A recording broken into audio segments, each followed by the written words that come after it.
وهذا صراط ربك مستقيما قد فصلنا الآيات لقوم يذكرون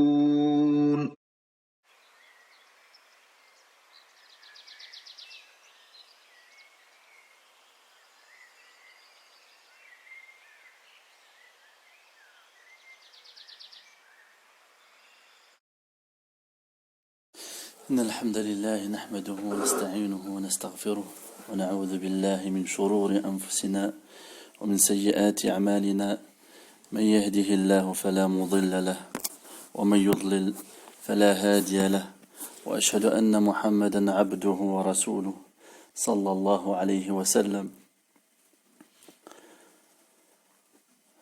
أما بعد، فقد تكلمنا عن أصل من أصول السنة، وهو أن القرآن كلام الله ليس بمخلوق، وكما قال ولا يضعف أن يقول ليس بمخلوق، فإن كلام الله ليس ببائن. Donc la semaine dernière, nous sommes arrêtés à un fondement qui fait partie des fondements des gens de la Sunna et du groupe, qui est que le Coran est la parole d'Allah subhanahu wa ta'ala et qu'elle n'est pas créée. Et il ne faut pas croire que cette aqida qui est de dire que le Coran est créé est une chose qui fait partie du passé. Certains contemporains disent cette aqida. C'est pour cela que nous devons de connaître ce point, de connaître ce fondement et de connaître les croyances qui s'opposent à notre croyance. Et donc nous avons vu parmi les preuves, le Cheikh a dit, parmi les preuves qui démontrent que le Coran est la parole d'Allah, il est la parole d'Allah subhanahu wa ta'ala. وَإِنْ أَحَدٌ مِّنَ الْمُشْرِكِينَ اسْتَجَارَكَ فَأَجِرْهُ حَتَّى يَسْمَعَ كَلَامَ اللَّهِ. Si un parmi les polythéistes te demande asile, alors accorde-lui afin qu'il écoute la parole d'Allah subhanahu wa ta'ala. Ceci est une preuve sur le fait que le Coran n'est pas créé et que c'est la parole d'Allah subhanahu wa ta'ala. Et nous avons vu aussi la deuxième preuve, ala lahul khalq wal amr, n'est-ce pas que lui appartient la création et l'ordre ou le commandement. Donc nous avons vu qu'Allah subhanahu wa ta'ala a fait une distinction entre la création et l'ordre, ce qui prouve que la parole d'Allah subhanahu wa ta'ala qui contient les ordres d'Allah subhanahu wa ta'ala et n'est pas créée. Car Allah subhanahu wa ta'ala dans ce verset a fait la distinction entre la création et le commandement. Et aussi, il y a la parole du prophète sallallahu alayhi wa sallam, lorsqu'il dit sallallahu alayhi wa sallam, man nazala manzilan faqal a'udhu bi kalimati llahi tammati min sharri ma khalaq lam tadurruhu shay'an hatta yartahil. Comme قال النبي صلى الله عليه وسلم. Donc le prophète sallallahu alayhi wa sallam a dit, parmi les preuves aussi qui indiquent que le Coran n'est pas une création, ce n'est pas c'est bel et bien la parole d'Allah subhanahu wa ta'ala qui n'est pas dissociée de lui, et il n'y a rien de cette parole qui est créé.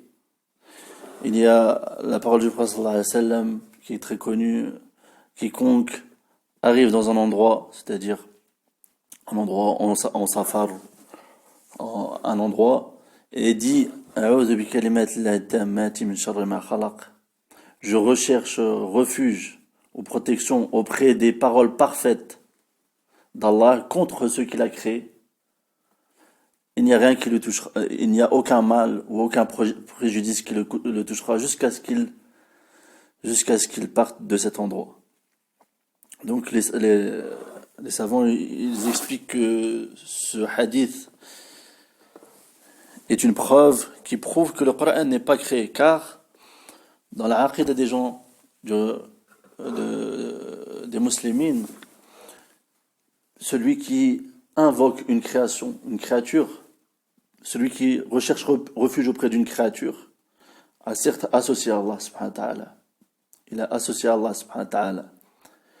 Et donc ce hadith, il prouve que la création, que la parole d'Allah n'est pas une création. Car nous demandons protection auprès des paroles parfaites d'Allah subhanahu wa ta'ala. Donc ceci prouve que les paroles parfaites d'Allah subhanahu wa ta'ala, qui sont les paroles d'Allah subhanahu wa ta'ala, ne sont pas une création, car il est interdit de rechercher refuge ou protection auprès d'une créature. Ceci fait partie du grand shirk, la grande association. Donc on reprend la suite. وقال الشافعي القرآن كلام الله غير مخلوق ومن قال مخلوق فهو كافر.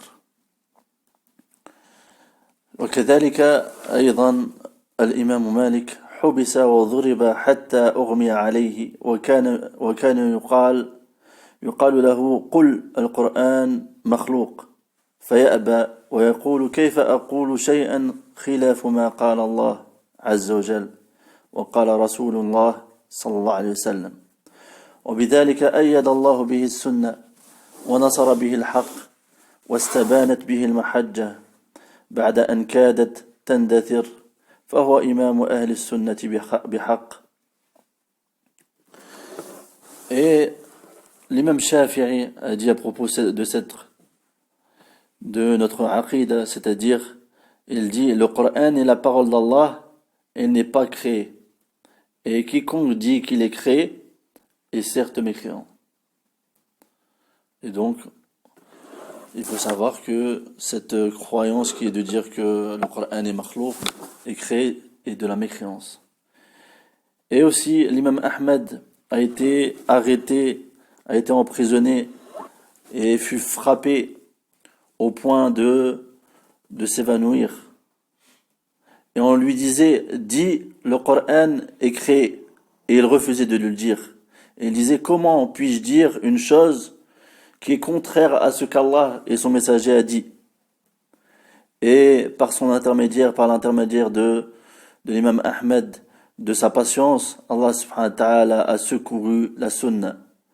Allah subhanahu wa ta'ala a sauvé par son intermédiaire la vérité. Et la voie droite s'est éclaircie après qu'elle ait failli disparaître. Et c'est donc l'imam des gens de la sunna en toute vérité, l'imam Ahmed. Et donc on a vu, parmi les critères ou les caractéristiques des gens de l'innovation, c'est qu'ils se cèdent, ils cèdent des gouverneurs, comme ce fut le cas à l'époque de l'imam Ahmed. Les Jahmiya ont se sont aidés des gouverneurs pour imposer cette aqida kufriya, cette croyance mécréante, qui est de dire que la parole d'Allah est créée. وقال بعض السلف نصر الله الإسلام بأبي بكر زمن الردة وبأحمد بن حنبل زمن المحنة فلله دره من إمام ورحمه الله رحمة الأبرار ورحم كل سلف القائمين على الحق والمجاهدين في إظهاره وألحقنا بهم وأدخلنا في عدادهم على ما عندنا من قصور. Et donc il dit le cheikh que aussi certains salafs ont dit Allah subhanahu wa ta'ala a secouru l'islam avec Abu Bakr, à l'époque de la ridda, c'est-à-dire de l'apostasie, lorsque les bédouins ont refusé de donner leur zakat.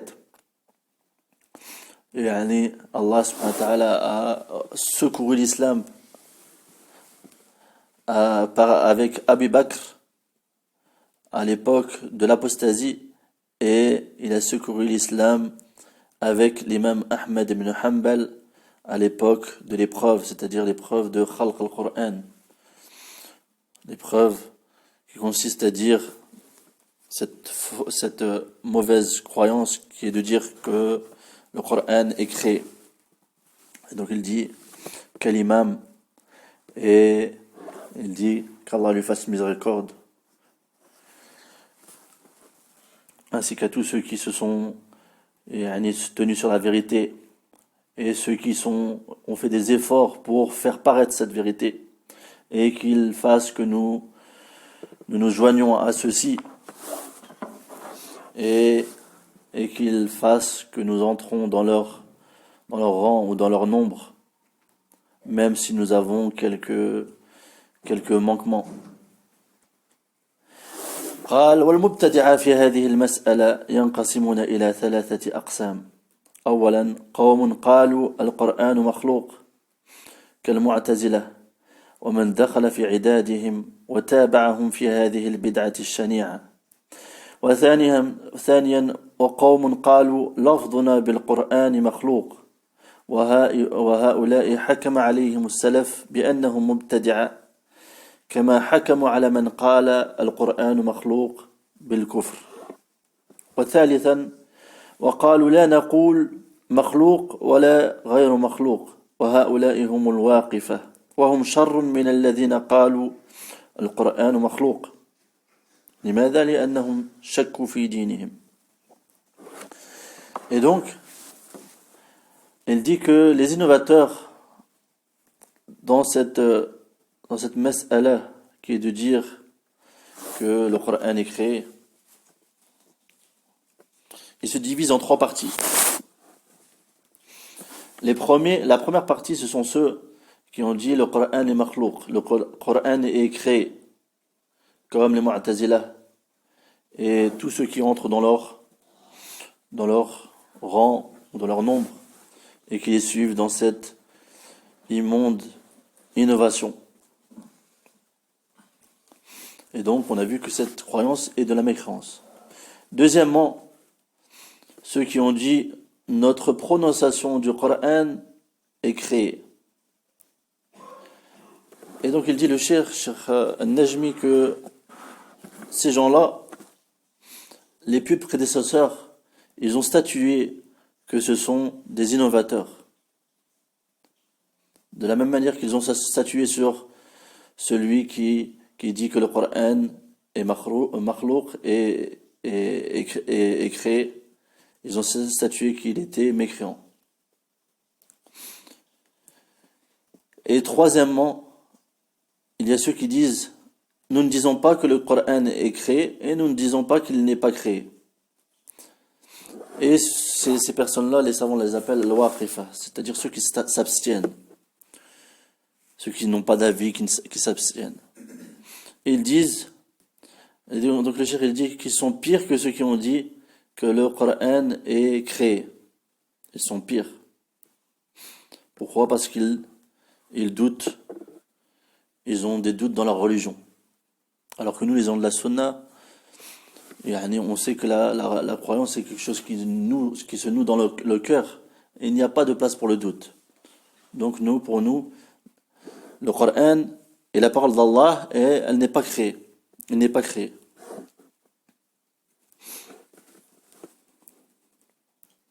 ومسألة قال لماذا قال السلف إن من قال لفظي بالقرآن مخلوق فهو مبتدع وبعضهم أطلق عليه بالكفر. الجواب لأن هذا اللفظ محتمل أن يقع على اللفظ نفسه أو أن يقع على الملفوظ به وهو القرآن ومن أجل هذا الاحتمال قالوا من قال لفظه بالقرآن مخلوق فهو مبتدع. Et donc il dit le cheikh, pourquoi les pieux prédécesseurs ont dit quiconque dit, ou certes celui qui dit ma prononciation du Coran est créée est un innovateur. Et certains et d'autres parmi les salafs disent que cette personne-là est mécréante. Certains disent que celui qui dit ma prononciation du Coran est créée est un innovateur, et d'autres disent qu'il est mécréant. Et il dit en réponse, car cette parole cette parole qui est de dire que ma prononciation du Coran est créée. Il faut savoir que notre prononciation, elle est créée. Allah subhanahu wa ta'ala, il a créé notre voix, etc. Tout ce qui permet de faire sortir cette voix aussi, la voix, le son. Et donc la réponse, pourquoi certains salafs ont dit que c'était un innovateur et d'autres ont dit qu'il était mécréant. Pourquoi? Car cette parole qui est de dire ma prononciation du Coran est créée, elle a deux probabilités. C'est soit la personne veut dire que elle veut parler de sa prononciation à lui-même, c'est-à-dire la prononciation qui est créée par Allah subhanahu wa ta'ala. Soit il vise par là la prononciation, sa propre prononciation qui est créée par Allah subhanahu wa ta'ala, ou soit il vise ce qui est prononcé, c'est-à-dire le Coran. Et ceci, c'est à cause de cette probabilité ou cette possibilité qu'ils ont dit, celui qui dit ma prononciation du Coran est créée est un innovateur. Je crois que c'est compréhensible ou pas?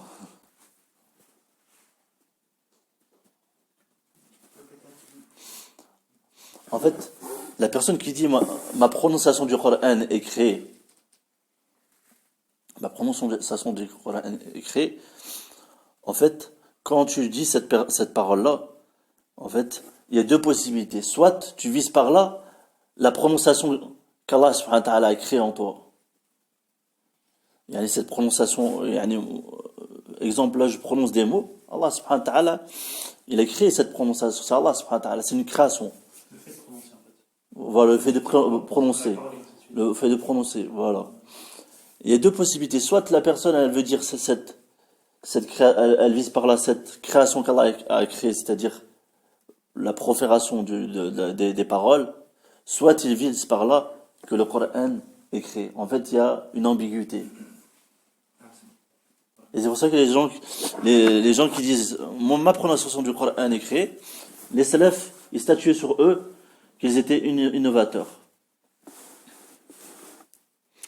قال وفصل أقوام فقالوا إن الصوت الذي يقرأ به القرآن واللسان الذي يقرأه والحنجرة التي يخرج منها الصوت والمداد الذي يكتب به القرآن والقلم الذي يكتب به واليد التي تكتبه والورق الذي يكتب عليه كلها مخلوقة والقرآن كلام الله غير مخلوق والمؤدى بهذه الأشياء المخلوقة هو كلام الله عز وجل وهذه الأشياء التي تؤديه مخلوقة ولهذا يقول الشيخ الحافظ حافظ الحكمي رحمه الله فالصوت والألحان صوت القارئ لكنما المتلو قول الباري. Donc il dit le cheikh aussi, et certains parmi les savants, ils ont évoqué des détails et ils ont dit donc que le son ou la voix avec laquelle le Coran est lu, ainsi que la langue avec laquelle est lu le Coran, ainsi que le gosier par lequel ressort le son ou la voix, tout ceci est créé. Et il en est de même pour l'encre avec laquelle on écrit le Coran, ainsi que la plume avec laquelle on écrit le Coran, la main qui écrit le Coran, tout ceci sont créés. La feuille sur laquelle on écrit le Coran, tout cela est créé, mais la parole d'Allah n'est pas créée. C'est la parole d'Allah, le Coran c'est la parole d'Allah qui n'est pas créée. Et le résultat ou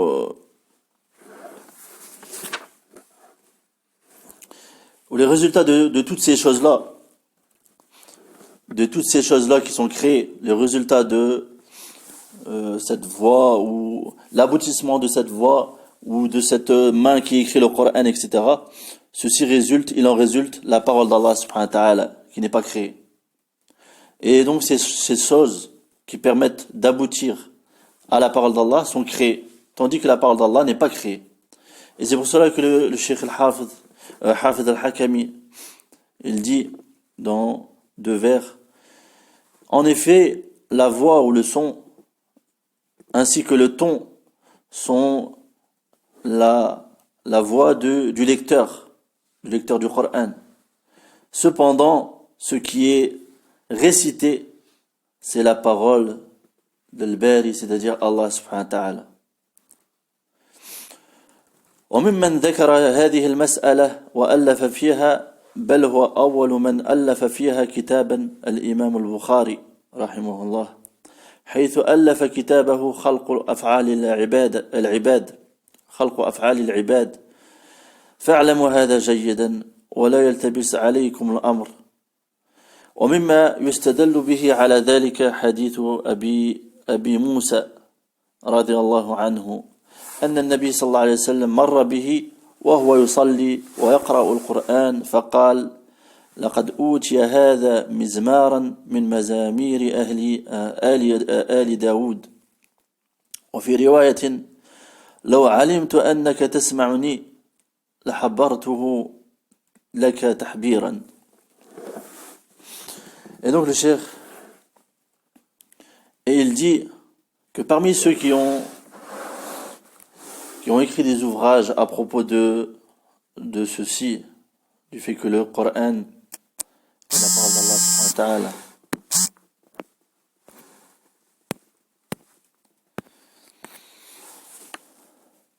parmi ceux qui ont écrit des ouvrages, yani, le premier à avoir écrit ces ouvrages, c'est l'imam al-Bukhari, dans son livre Khalq Af'al al-Ibad, la création des actes des serviteurs. Et donc il dit, sachez bien cette affaire, et que cette affaire ne soit pas confuse pour vous. C'est-à-dire que le premier qui a écrit cet ouvrage, yani, qui a parlé au sujet de ceci, c'est l'imam al-Bukhari. Et parmi les textes que l'on peut prendre comme preuve, il y a le hadith de Abu Musa radiyallahu anhu al-Ash'ari, qui rapporte que le prophète sallallahu alayhi wa sallam est passé à côté de Abu Musa al-Ash'ari alors qu'il priait et qu'il récitait le Coran. Et il dit sallallahu alayhi wa sallam, le prophète sallallahu alayhi wa sallam a dit, certes, il lui a été donné un son parmi les sons de la famille de Daoud, le prophète Daoud alayhi salam. Et dans une autre version, il dit, ce sahabi, si je savais que tu m'entendais, que tu m'écoutais, j'aurais embelli ma voix.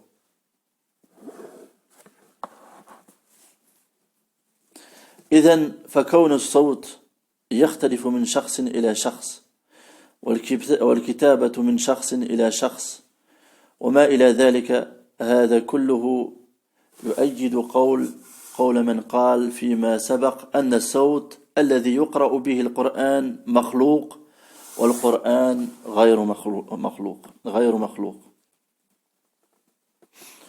Et donc il dit par conséquent,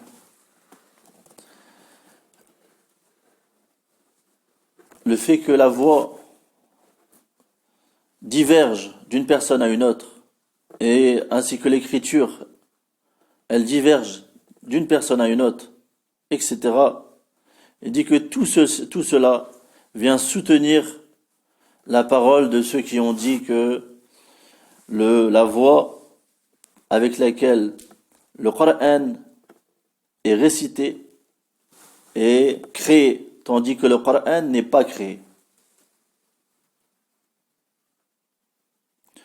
وقد أنكر الإمام أحمد بن حنبل على الحسين بن علي الكرابسي عندما قال لفظي بالقرآن مخلوق، وما كان إنكاره إلا من أجل أن الإطلاق يحتمل هذا وهذا، فلو ترك الأمر ولم ينكر مثل هذا لجعله المبتدع حيلة وخداعا، وبذلك حسم الإمام أحمد الأمر ومنع التفوه بهذا، ونحن حينما نذكر هذا إنما هو للعلم به، ولا يجوز لأحد أن يطلق هذا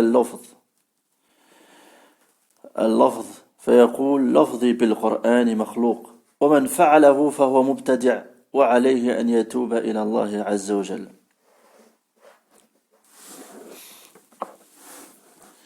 Et certes, donc le cheikh il dit, et certes l'imam Ahmed a blâmé Al-Hussein ibn Ali al-Karabisi lorsqu'il dit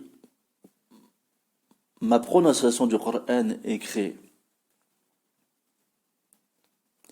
Et il a blâmé ceci l'imam Ahmed uniquement parce que le fait de dire de manière générale ou à l'absolu de dire cette parole, le fait de prononcer cette parole, de dire ma prononciation du Coran est créée, ceci donne deux possibilités, où il y a deux probabilités dans cette parole-là. C'est-à-dire que ceci peut vouloir dire que sa parole, la parole qu'Allah subhanahu wa ta'ala a créée, que la voix de cette personne est créée, ou ceci peut vouloir aussi, ceci vise, d'un autre côté, ceci peut viser le fait de dire, la parole qui est de dire que le Coran est créé, comme on a vu précédemment. Il y a de l'eau.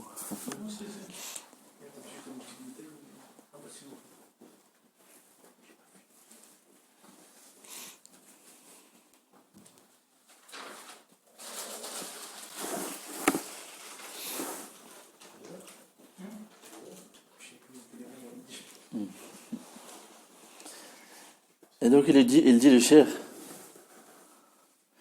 que si l'imam Ahmed avait laissé cette affaire telle qu'elle, c'est-à-dire qu'il n'aurait pas blâmé les personnes qui disent cette parole, de dire que ma prononciation du Coran est créée, alors ceci aurait été un argument pour les innovateurs. Ceci aurait été un argument et un moyen de ruser pour les innovateurs. C'est clair.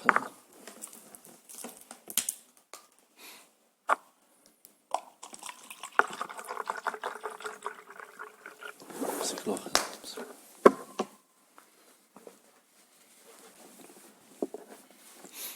Et donc, l'imam Ahmed a coupé cette voie vers la ruse des innovateurs.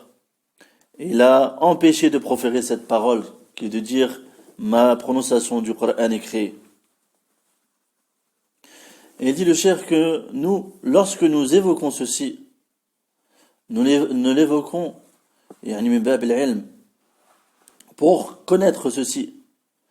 Mais lorsqu'on dit l'ordre bil Coran est makhlouq, ma prononciation du Coran est créée, le cheikh il dit que nous évoquons ceci que pour que les gens sachent, pour qu'on sache que ceci n'est pas une parole à dire et qu'il n'est pas permis, il n'est permis à quiconque de prononcer cette parole-là, de dire ma prononciation du Coran est créée. Et celui qui dit cela est un innovateur et il doit se repentir à Allah subhanahu wa ta'ala.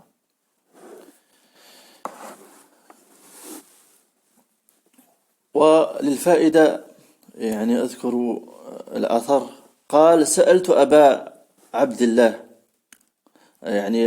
قد ورد عن محمد بن الحسن بن بدينة قال سألت أبا عبد الله أحمد بن محمد بن حنبل فقلت يا أبا عبد الله أنا رجل من أهل الموصل الغالب على أهل بلدنا الجهمية وفيهم أهل السنة نفر يسير محبوك وقد وقعت مسألة الكرابسي فأفتنتهم. قول الكرابسي: لفظي بالقرآن مخلوق. فقال لي أبو عبد الله يعني الإمام أحمد: إياك إياك إياك إياك وهذا الكرابسي، لا تكلمه ولا تكلم من يكلمه 4 مرار أو 5، إن في كتابي 4. قلت: يا أبا عبد الله، فهذا القول عندك ما يتشعب منه يرجع إلى قول جهم. قال: هذا كله قول جهم. Donc il était rapporté de Mohammed ibn al-Hassan ibn Badina qu'il dit: j'ai demandé à Abu Abdillah, qui est la kunya de l'imam Ahmed ibn Hanbal. Donc il a demandé à l'imam Ahmed ibn Hanbal, et il dit: oh Abu Abdillah, je suis un homme parmi les hommes des gens de Al-Mawsul, c'est-à-dire à Mossoul en Irak. Et ce qui prédomine chez nous, ce sont, dans notre contrée ou dans notre pays, ce sont les Jahmites, les Jahmiyya. Et entre eux, il y a des gens de la Sunna, mais qui sont peu et qui sont fermes. Et il y a le sujet qu'a apporté Al-Karabisi qu'on vient d'évoquer, le fait de dire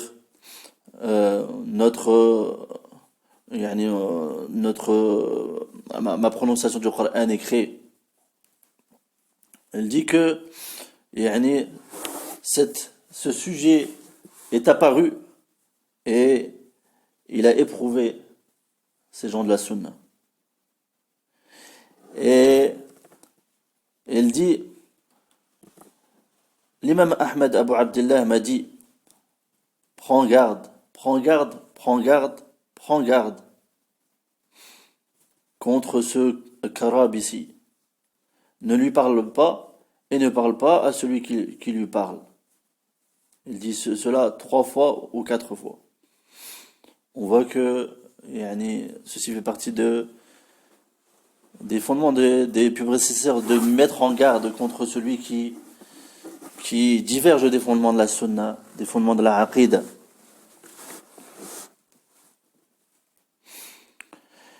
Et il dit, le questionneur a dit: oh Abu Abdillah, cette parole, est-ce que cette parole chez toi, est-ce que pour toi, cette parole et ce qui est ramifié revient à la parole de Jahm, c'est-à-dire la aqida de Jahm ibn Safwan, qui est de dire que le Coran est makhlouq, etc. Parmi les égarements de Jahm ibn Safwan. Et donc il dit, l'imam Ahmed: هذا كله قول جهم. Tout ceci fait partie de la parole de Jahm ibn Safwan, qui a pris sa aqida de Ja'd ibn Dirham, et qu'il a pris lui-même de Talut, et qu'il a pris lui-même du juif qui a empoisonné le prophète sallallahu alayhi wa sallam. C'est l'habit d'Ibn al-A'sam. Et donc on voit que cette aqida, d'où elle vient, ne vient pas de l'islam.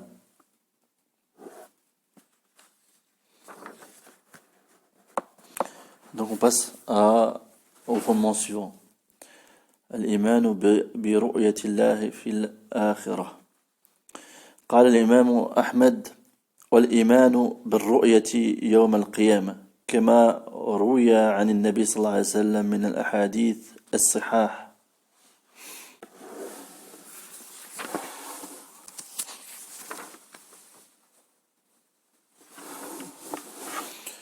قال الشيخ: الأدلة على رؤية الله عز وجل في الآخرة منها قول الله تعالى للذين أحسنوا الحسنى وزيادة وقد فسرت الزيادة بأنها رؤية المؤمنين لربهم يوم القيامة. Et donc le fondement suivant, c'est la croyance, comme le dit l'imam Ahmed, c'est de croire, ou avoir la foi en la vision le jour de la résurrection, comme il a été rapporté du prophète sallallahu alayhi wa sallam dans les hadiths authentiques. Et il dit le cheikh que les preuves sur la vision d'Allah azza wa jal dans l'au-delà, parmi ces preuves-là, il y a la parole d'Allah Ta'ala lilladhina ahsanul husna wa ziyada. Pour ceux qui ont bien agi, qui ont été bienfaisants, ils auront al-husna, c'est-à-dire le jannah, c'est-à-dire le paradis, comme l'a expliqué le prophète sallallahu alayhi wa sallam, wa ziyada, et un rajout, et davantage. Et ziyada, le prophète sallallahu alayhi wa sallam l'a expliqué comme étant la vision d'Allah subhanahu wa ta'ala. Donc cette aqida, cette croyance qui est le fait que les musulmans, tout un chacun ou quiconque entrera au paradis, verra son Seigneur. Et comme on avait vu aussi, en l'emplacement de la résurrection. Donc, toute personne qui entrera au paradis verra son Seigneur. Mais, cependant, chacun, يتفاوتون في الرؤيا كما يقول العلماء. Certains verront plus leur Seigneur, ceux qui ont été ceux qui ont devancé les autres dans les bonnes actions.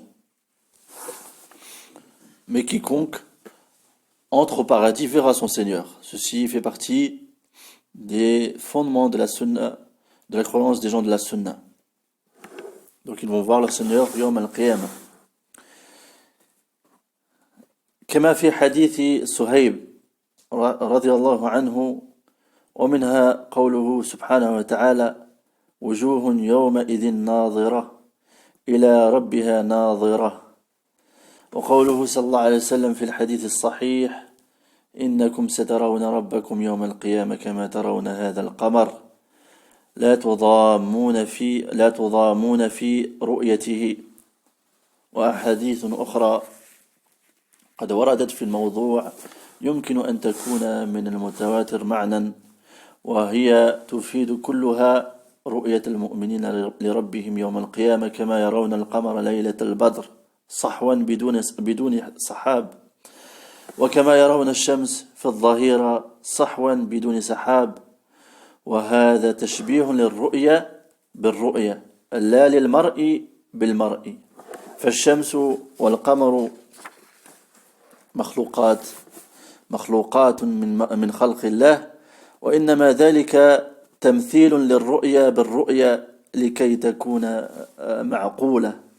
فكما أن رؤية القمر ورؤية الشمس بدون سحاب رؤية من غير إحاطة فكذلك رؤية الله في الآخرة رؤية من غير إحاطة. Donc il dit le cheikh. Et donc ceci aussi a été rapporté dans le hadith de Suhaib al-Rumi radiyallahu anhu. Donc le hadith qui est connu où Allah subhanahu wa ta'ala dira aux gens qui sont au paradis alam tubayyid wujuhana,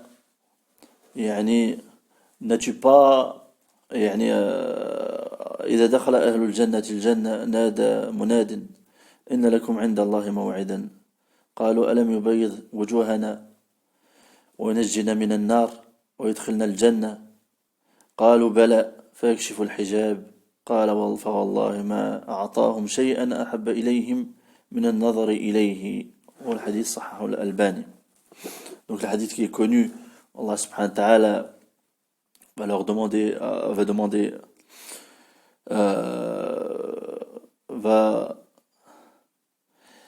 donner la promesse qu'il leur a faite, c'est-à-dire que ils verront leur Seigneur dans le paradis et ils n'auront ce bienfait qui est la vision d'Allah subhanahu wa ta'ala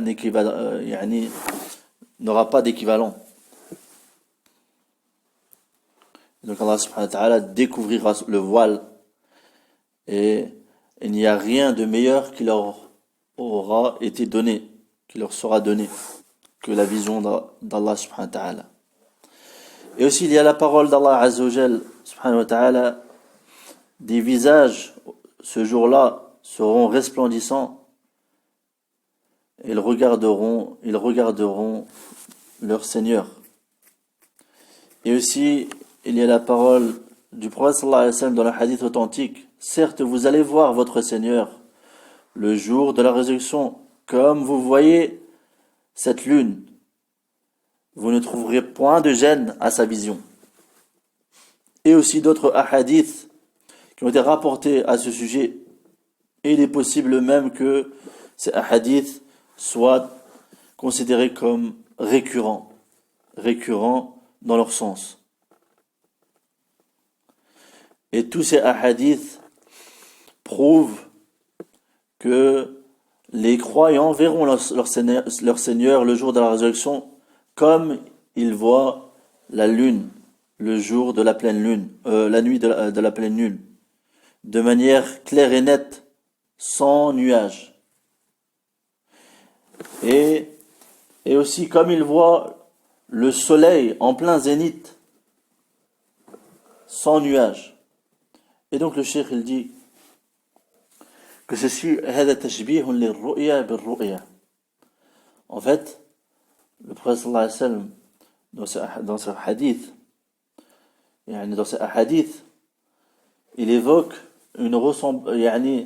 c'est une comparaison et non pas une ressemblance entre ce qui va être vu, ce qui sera vu. C'est-à-dire que c'est une ressemblance faite entre les visions et non pas entre ce qui va être visionné. C'est-à-dire que les croyants qui vont voir Allah subhanahu wa ta'ala, ils ne vont pas voir le soleil, ou il n'y a pas de ressemblance. Allah subhanahu wa ta'ala, laysa kamithlihi shay'un. Allah, il n'y a rien qui lui ressemble. Ils ne vont pas voir le soleil ou la lune. Ceci n'indique pas que Allah ressemble au soleil et la lune. C'est ça qu'ils expliquent les savants. Mais c'est uniquement une comparaison pour montrer la clarté de cette vision. C'est qu'ils vont voir Allah subhanahu wa ta'ala clairement, sans pour autant le cerner. Comme ils ne cernent pas la lune. On ne cerne pas la lune, on ne cerne pas le soleil dans ses détails. On voit la lune, mais on ne la cerne pas dans ses détails.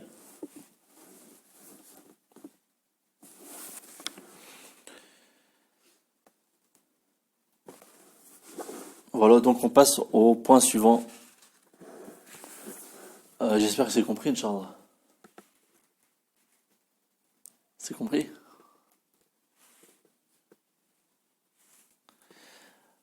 رؤية النبي صلى الله عليه وسلم لربه وأن النبي صلى الله عليه وسلم قد رأى ربه فإنه مأثور عن رسول الله صلى الله عليه وسلم صحيح رواه قتادة عن عكرمة عن ابن عباس رضي الله عنهما ورواه الحاكم ابن أبان عن عكرمة عن ابن عباس ورواه علي بن زيد عن يوسف بن مهران عن ابن عباس والحديث عندنا على ظاهره كما جاء عن النبي صلى الله عليه وسلم والكلام فيه بدعة ولكن نؤمن به كما جاء على ظاهره ولا نناظر فيه أحدا. Donc l'imam Ahmed il dit, et certes le prophète sallallahu alayhi wa sallam a vu son Seigneur. On expliquera ça, cette partie, Inch'Allah. Et certes, le prophète sallallahu alayhi wa sallam a vu son Seigneur. Et ceci a été rapporté du messager d'Allah sallallahu alayhi wa sallam de manière authentique. Ceci a été rapporté par Qatada, qui le rapporte de Ikrima, qui le rapporte d'Ibn Abbas radiyallahu anhuma. Et ceci aussi a été rapporté par Al-Hakim ibn Aban, qu'il rapporte selon Ikrima, selon Ibn Abbas aussi, radiallahu anhuma.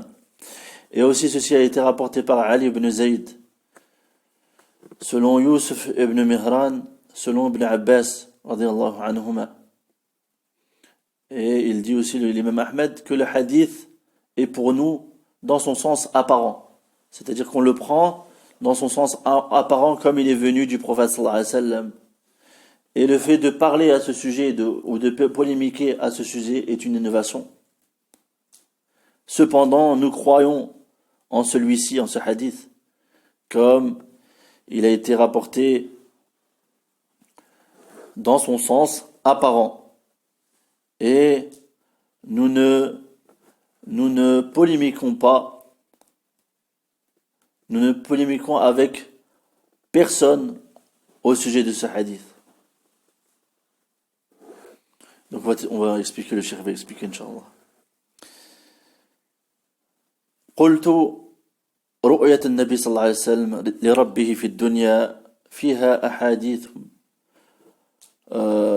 مختلفة منها ما رواه مسروق عن عائشة رضي الله عنها قال كنت متكئا عند عائشة فقالت يا أبا عائشة ثلاث من تكلم بواحدة منهن فقد أعظم على الله الفريا أي الكذب قلت ما هن قالت من زعم أن محمدا صلى الله عليه وسلم رأى ربه فقد أعظم على الله الفرية قال وكنت متكئا فجلست فقلت يا أم المؤمنين أنظريني ولا تعجليني ألم يقل الله عز وجل ولقد رآه بالأفق المبين ولقد رآه نزلة أخرى فقالت يعني عائشة أنا أول هذه الأمة سأل عن ذلك رسول الله صلى الله عليه وسلم فقال إنما هو جبريل لم أره على صورته التي خلق عليها غير هاتين المرتين رأيته منهبطا من السماء إلى الأرض سدا عظم خلقه ما بين السماء والأرض فقالت أولم تسمع أن الله يقول لا تدركه الأبصار وهو يدرك الأبصار وهو اللطيف الخبير أولم تسمع أن الله يقول وما كان لبشر أن يكلمه الله إلا وحيا أو من وراء حجاب أو يرسل رسولا فيوحي بإذنه ما يشاء إنه علي حكيم قالت ومن زعم أن رسول الله صلى الله عليه وسلم إلى آخر الحديث. Donc le cheikh dit la vision du prophète sallallahu alayhi wa sallam de son Seigneur, le fait que le prophète sallallahu alayhi wa sallam ait vu son Seigneur ici-bas, il dit qu'il y a des différents hadiths et parmi eux il y a ce qui a été rapporté par Masrouq selon Aïcha radiallahu anha, l'épouse du prophète sallallahu alayhi wa sallam, qui dit, donc Masrouq a dit, j'étais accoudé auprès de Aïcha, chez Aïcha, et elle dit, oh Abu Aïcha, c'est-à-dire qu'elle s'est adressée à Masrouq. Trois choses, quiconque profère l'une d'entre elles, il a certes menti d'un mensonge immense sur Allah.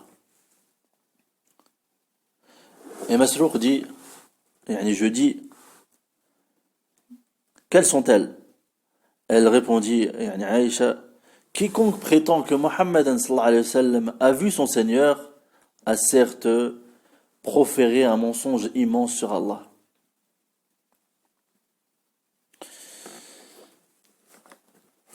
Et Masrouq a dit, j'étais accoudé et je me suis alors assis. Et je dis, oh mère des croyants, donne-moi un temps et ne te précipite pas avec moi. Allah n'a-t-il pas dit وَلَقَدْ رَآهُ بِالْأُفُقِ الْمُبِينِ. Il l'a certes vu au clair horizon. Et aussi Allah a dit وَلَقَدْ رَآهُ نَزْلَةً أُخْرَى. Il l'a certes vu lors d'une autre descente. Elle répondit, Aïcha radhiyallahu anha, je suis la première de cette communauté à avoir questionné le messager d'Allah sallallahu alayhi wa sallam sur ceci. Et elle dit, c'est certes Jibril. Je ne l'ai jamais vu ou je ne l'ai pas vu dans sa forme initiale, c'est-à-dire celle sur laquelle dans sa forme initiale dans laquelle Allah l'a créé, si ce n'est ces 2 fois. Je l'ai vu descendre du ciel vers la terre et occuper ce qu'il y a entre le ciel et la terre.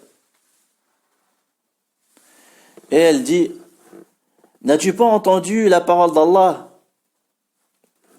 La tudrikul absar, les regards ne le cernent pas, et c'est lui qui cerne les regards, et c'est lui le doux, le parfaitement connaisseur. Et aussi elle dit, n'as-tu pas entendu la parole d'Allah? N'as-tu pas entendu Allah dire, il n'a pas été donné à un humain qu'Allah lui parle autrement que par révélation ou de derrière un voile, ou qu'il lui envoie un messager qui révèle par sa permission ce qu'Allah veut. Il est sublime et sage. Donc je vais continuer le hadith. قالت ومن زعم أن رسول الله صلى الله عليه وسلم كتم شيئا مما أنزل الله عليه فقد أعظم على الله الفرية والله يقول يا أيها الرسول بلغ ما أنزل إليك من ربك وإن لم تفعل فما بلغت رسالته قالت ومن زعم أنه يخبر بما يكون في غدا فقد أعظم على الله الفرية والله عز وجل يقول قل لا يعلم من في السماوات والأرض الغيب إلا الله وما يشعرون أيان يبعثون.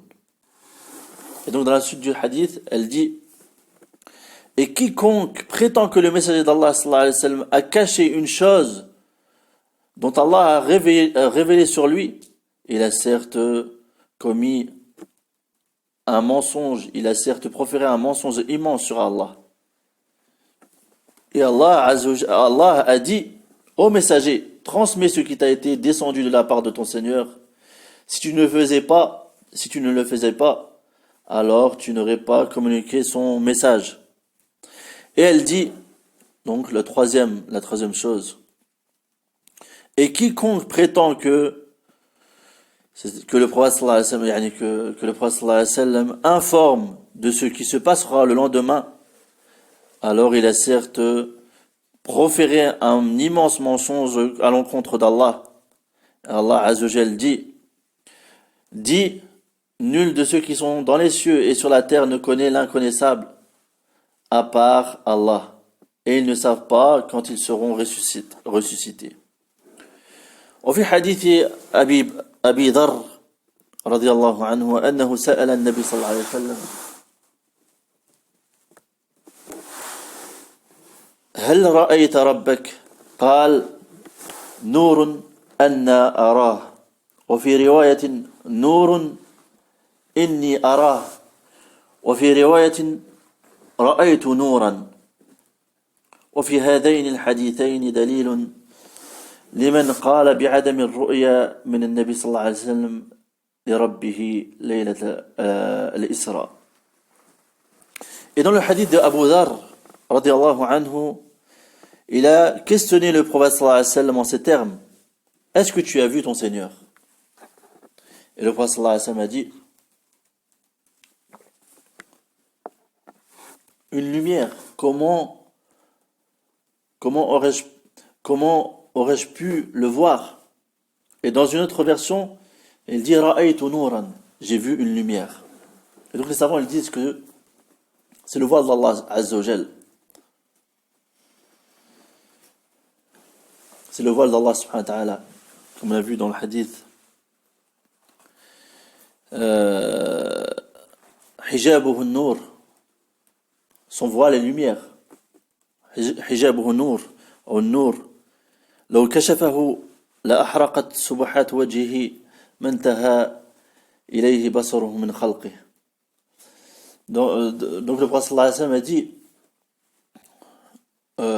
comme l'expliquent les savants, ce qu'il a vu, le prophète sallallahu alayhi wa sallam, c'est le voile d'Allah subhanahu wa ta'ala, comme le prophète sallallahu alayhi wa sallam a dit dans le hadith qui a été rapporté dans l'authentique de Muslim, son voile est lumière.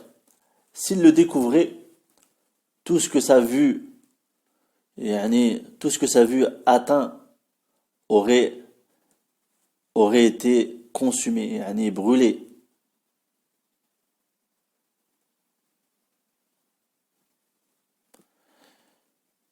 La beauté de son visage aurait لو كشفه لأحرقت سبحات وجهه ما انتهى إليه بصره من خلقه. C'est-à-dire que la beauté de son visage ou la splendeur de son visage aurait consumé toute sa création. Car Allah subhanahu wa ta'ala, parmi notre croyance, c'est qu'il voit tout. Donc, dans ce hadith, le prophète sallallahu alayhi wa sallam, quand il explique les savants, il a vu le hijab, le voile d'Allah subhanahu wa ta'ala. Et donc il dit, et dans ces deux hadiths, il y a une preuve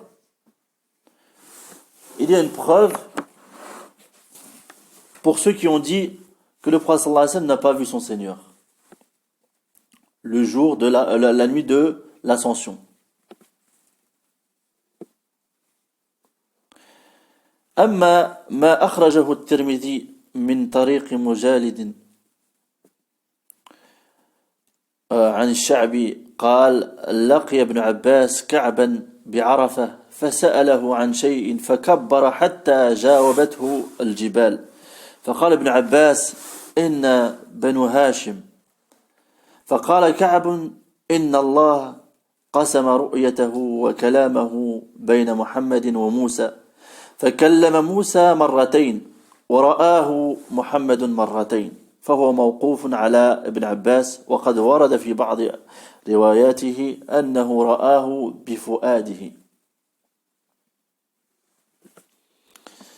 Donc le cheikh il dit, et en ce qui concerne ce qui a été rapporté par At-Tirmidhi selon Mujalidin, selon Sha'bi, il dit Ibn Abbas a rencontré Ka'b, Ka'b al-Ahbar, et il l'a rencontré à Arafah, et il l'a questionné au sujet d'une chose. Et Ka'b al-Ahbar a prononcé le takbir, Allahu Akbar, au point que les montagnes lui ont rendu, c'est-à-dire qu'il y a eu des échos, tellement il a proféré le takbir d'une manière, d'une voix élevée. Ibn Abbas lui a dit, nous sommes certes, ou je fais partie des Banu Hashim.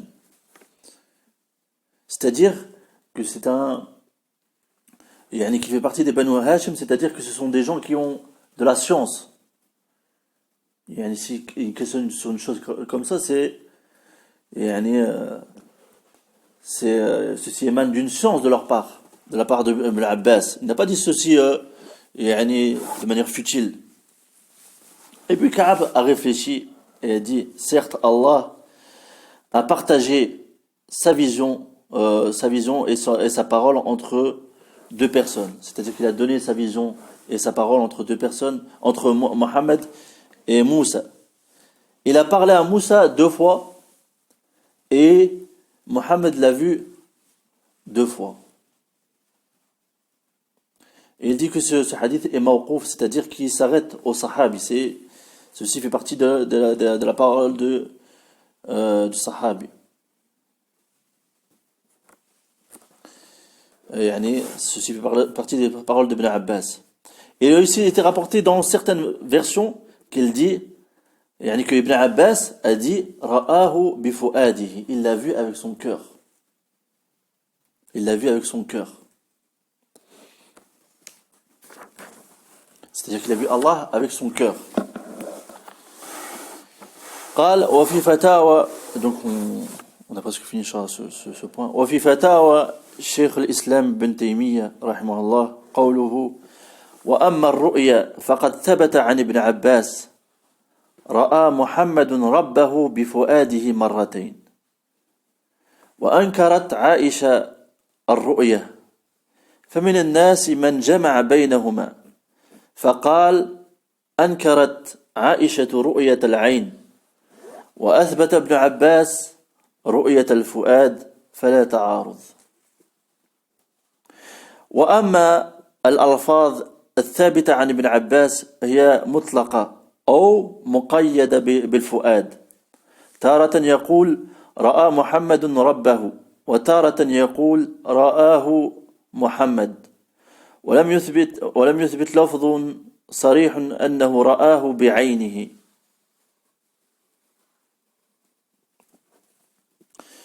Donc il dit le cheikh que dans les fatwas de Cheikh l'Islam Ben Taymiyyah, il dit en ce qui concerne la vision, il a certes été rapporté authentiquement de Ibn Abbas qu'il dit qu'il a vu que Mohammed sallallahu alayhi wa sallam a vu son Seigneur avec son cœur 2 fois. Et aussi il a été authentifié que Aïcha a renié cette vision. Comme on a vu dans le hadith précédent, que Aïcha a renié le fait que le prophète sallam ait vu son Seigneur. Et il dit que parmi les gens, c'est-à-dire parmi les savants, il y a certains savants qui ont rassemblé les textes entre ces 2 choses. Et ils ont dit qu'en fait, Aïcha, elle a renier la vision avec l'œil, c'est-à-dire que pour elle, le prophète sallam n'a pas vu avec ses yeux son Seigneur. Tandis que Ibn Abbas, il a affirmé que il a vu son Seigneur, mais avec son cœur. Et donc, certains savants, ils ont rassemblé ces 2 textes-là et ils ont dit qu'il n'y a pas de contradiction. C'est-à-dire que quand Aïcha, elle a renié la vision d'Allah, elle a renié la vision d'Allah avec les yeux. Et quand Ibn Abbas, il a affirmé la vision d'Allah, il l'a affirmé avec il a affirmé qu'il a vu son Seigneur avec son cœur. Donc, il n'y a pas de contradiction.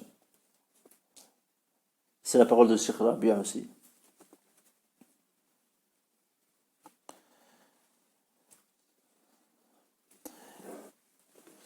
De toute façon, on va expliquer, Inch'Allah, si vous ne comprenez pas. Et en ce qui concerne les paroles qui ont été rapportées authentiquement d'Ibn Abbas, il y a al-itlaq wa al-taqyid. C'est-à-dire que Ibn Abbas, il a évoqué de manière générale que An-Nabi sallallahu alayhi wa sallam, il a vu son Seigneur. Il n'a pas dit avec les yeux, il a dit il a vu son Seigneur. Et aussi, dans d'autres versions, Ibn Abbas, il a spécifié que le prophète sallallahu alayhi wa sallam a vu son Seigneur avec son cœur, bifu'adihi. Et donc il n'y a aucune, il n'a pas été authentifié d'Ibn Abbas qu'il a dit que le prophète sallallahu alayhi wa sallam a vu son Seigneur avec ses yeux.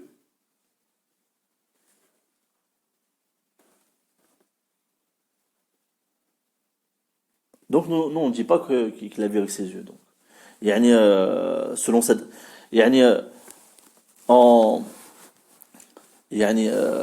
selon la parole d'Ibn Abbas, ce qui découle de ces paroles, c'est qu'il n'a pas été rapporté de lui qu'il a dit clairement il l'a vu avec ses yeux, mais il a dit il l'a vu avec son cœur. Donc on passe à la suite, Inch'Allah, on fera un petit compte rendu après, Inch'Allah, si c'est pas compréhensible. قال وكذلك الإمام أحمد تارة يطلق الرؤيا وتارة يقول رآه بفؤاده ولم يقل ولم يقل أحد إنه سمع الإمام أحمد يقول رآه بعينه لكن طائفة من أصحابه سمعوا كلامه المطلق ففهموا منه رؤية العين كما سمع بعض الناس مطلق كلام ابن عباس ففهم رؤية العين وليس في الأدلة ما يقتضي رؤية أنه رآه بعينه ولا ثبت ذلك عن أحد من الصحابة ولا في الكتاب والسنة ما يدل على ذلك بل النصوص الصحيحة على نفيه كما في صحيح مسلم عن أبي ذر قال سألت رسول الله صلى الله عليه وسلم هل رأيت ربك قال نور أن أراه انتهى. Donc il dit, l'imam Cheikh al-Najmi, rahimahullah, il dit, il en est de même pour la parole de l'imam Ahmed. Lorsqu'il dit que le prophète sallam a vu son Seigneur. Il a évoqué ceci de manière générale. Il n'a pas dit il a vu son Seigneur avec ses yeux. Donc il en est de même pour la parole de l'imam Ahmed. Parfois, il dit qu'il a vu, il a évoqué l'imam Ahmed qu'il l'a vu avec son cœur, et parfois il a dit il a vu son Seigneur, sans dire qu'il l'a vu avec ses yeux.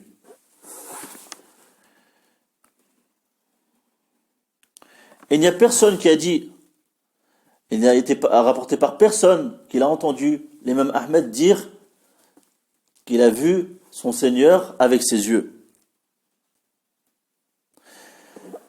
Mais cependant, le cheikh dit que une partie de ses compagnons, de ceux qui ont étudié chez lui l'imam Ahmed, ils ont entendu sa parole générale, c'est-à-dire le fait qu'il ait dit que le prophète sallallahu alayhi wa sallam a vu son Seigneur, et ils ont compris que c'était une vision avec les yeux.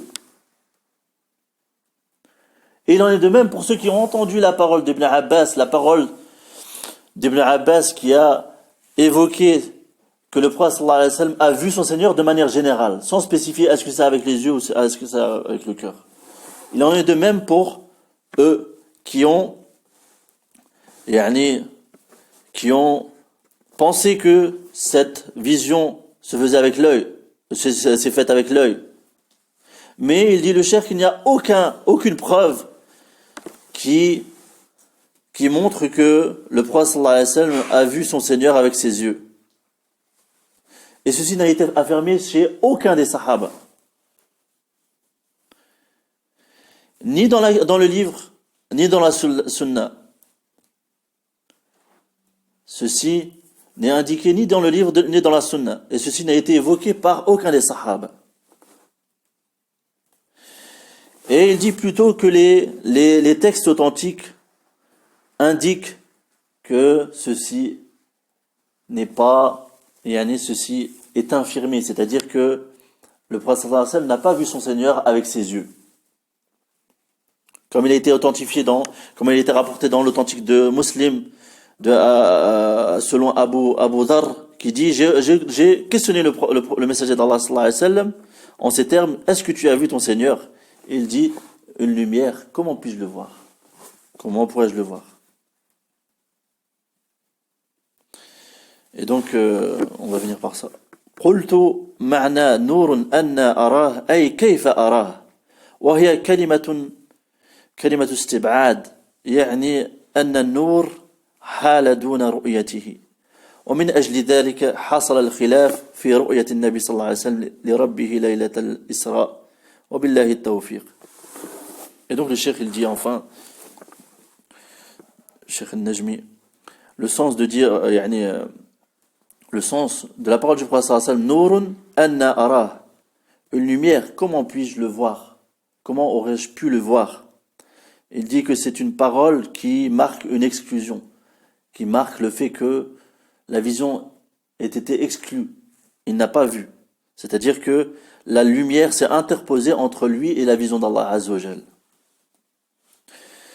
Et c'est pour cela que donc le cheikh il dit qu'il y a eu une divergence au sujet de la vision du prophète sallallahu alayhi wa sallam, la vision de son Seigneur par le prophète sallallahu alayhi wa sallam la nuit de l'ascension.